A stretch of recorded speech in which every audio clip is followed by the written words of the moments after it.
Hello, welcome back to Yathra's kitchen. എന്തൊക്കെയുണ്ട് വിശേഷങ്ങൾ? ഇന്നുണ്ടല്ലോ നമുക്കൊരു കറി വെക്കാം കേട്ടോ.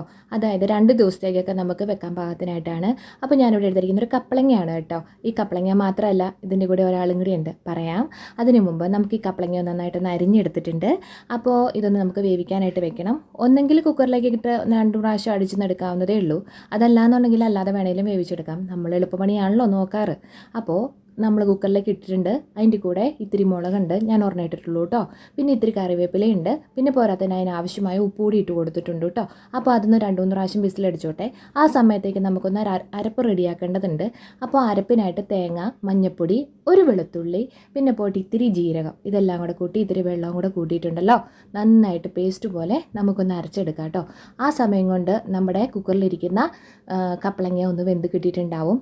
തുറന്ന് നോക്കിയപ്പോൾ ദാ അടിപൊളിയായിട്ട് വെന്തിരിപ്പുണ്ട്. കപ്പളങ്ങ വേവാൻ എന്നെ നേരം വേണമല്ലേ. അപ്പോൾ അത് നന്നായിട്ടൊന്ന് പേസ്റ്റ് പോലെ ഒന്ന് ഉടച്ചെടുത്തിട്ടുണ്ട് കേട്ടോ. അപ്പോൾ കുക്കറിലേക്ക് തന്നെ നമ്മുടെ അരപ്പിട്ട് കൊടുക്കാം. അതല്ലാന്നുണ്ടെങ്കിൽ വേറൊരു പാത്രത്തിലേക്ക് ഇട്ട് കൊടുക്കാം. ഞാനിപ്പോൾ കുക്കർ വലുതായതുകൊണ്ട് ബുദ്ധിമുട്ടായതുകൊണ്ടാണ് വേറൊരു പാത്രത്തിലേക്ക് ഇട്ട് കൊടുത്തത് കേട്ടോ. അപ്പോൾ ദാ നമ്മുടെ കടയിലേക്ക് ഇട്ട് കൊടുത്തിട്ടുണ്ട്. ആ അരപ്പും കൂടെ ചേർത്ത് നമുക്കൊന്ന് തിളപ്പിച്ചെടുക്കാം. ആ മിക്സിയുടെ ജാറൊന്ന് കഴുകി അതും കൂടി ഒന്ന് ഒഴിച്ചു കൊടുക്കാം കേട്ടോ. അപ്പോൾ ദേ നമ്മുടെ കറി ഒന്ന് റെഡിയാക്കി എടുക്കാം. ഒന്ന് തിളച്ച് വന്നോട്ടെ, ഒരുപാട് വേണ്ട, നല്ല അത്യാവശ്യം ഒന്ന് തിളച്ച് വന്നോട്ടെ കേട്ടോ. അപ്പോൾ ഇനി ഇതിൻ്റെ കൂടെ വേണ്ടത് കുറച്ച് തൈരാണ്. ഈ തൈര് കറിയുടെ ഒരു നല്ലൊരു ഇത് വരണം എന്നുണ്ടെങ്കിൽ തൈര് നല്ലതാണെങ്കിൽ കുഴപ്പമില്ല. പക്ഷെ നമ്മൾ കടയിൽ നിന്ന് വാങ്ങിക്കുന്ന തൈരാകുമ്പോൾ എപ്പോഴും നല്ലത് കിട്ടണമെന്നില്ല കേട്ടോ.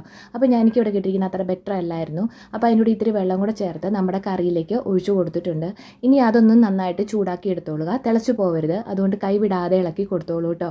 അപ്പോഴത്തേക്കും നമ്മുടെ കറി ഇവിടെ റെഡി ആയിട്ടുണ്ടാവും. ഇനി നമുക്കൊന്ന് കടുക് പൊട്ടിച്ചെടുക്കണം കേട്ടോ.